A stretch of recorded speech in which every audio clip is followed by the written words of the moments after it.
Sir? செல்ல கணபதி. எங்கேருந்து வரீங்க சார்? ஆலஞ்சேசி தாமஸ் மாவட்டம். ஓகே. உங்களுக்கு ட்ரான்ஸ்பிளான்ட் பண்ணி எவ்வளோ மந்த்ஸ் ஆகுது சார்? 7 months ஆகும். ஓகே. இதுக்கு முன்னாடி எப்படி ஃபீல் பண்ணியிருந்தீங்க? ட்ரான்ஸ்பிளான்ட் பண்ணுறதுக்கு முன்னாடி எப்படி இருந்துச்சு உங்களுடைய? இது வந்து ரொம்ப பாயில்டாக இருந்தது. அப்புறம் யூடியூப்பை பார்த்துட்டு நான் இங்கே வந்து பார்த்து சார் வந்து பார்த்தேன். ஃபஸ்ட் வந்து சார் வந்து ஆக்டர்ஸ் வந்து பண்ண சொல்லியிருந்தாரு.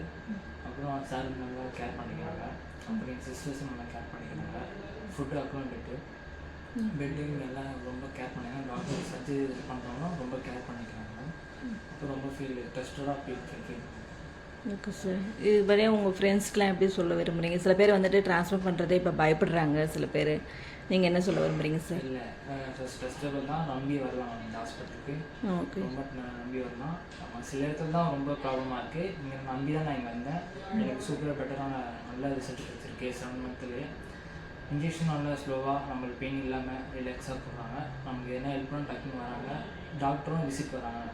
நைட்டும் வராங்க, பகல்லையும் வராங்க. உங்களுக்கு கரெக்டாக இருக்கணும். Okay sir. டயட்டில் எப்படி ஃபாலோ பண்ணுறீங்க சார்? டயட் வந்து மார்னிங் இட்லி சாப்பிட்றேன். அப்புறம் டாக்டர் சொன்னது நட்ஸு, அப்புறம் பயோட்டி பவுட்ரு, ஃப்ரூட்ஸு அதெல்லாம் கரெக்டாக எடுத்துக்கேன். டேப்லெட்டும் கரெக்டாக டைமுக்கு. அப்புறம் மெடிசின்ஸ் கரெக்டாக எடுக்கணும் டயட்டுக்கு. அப்புறம் மினாக்சிடில், சீரம்ஸ் அதெல்லாம் வாஷ் பண்ணி கரெக்டாக மெயின்டைன் பண்ணணும். Okay sir.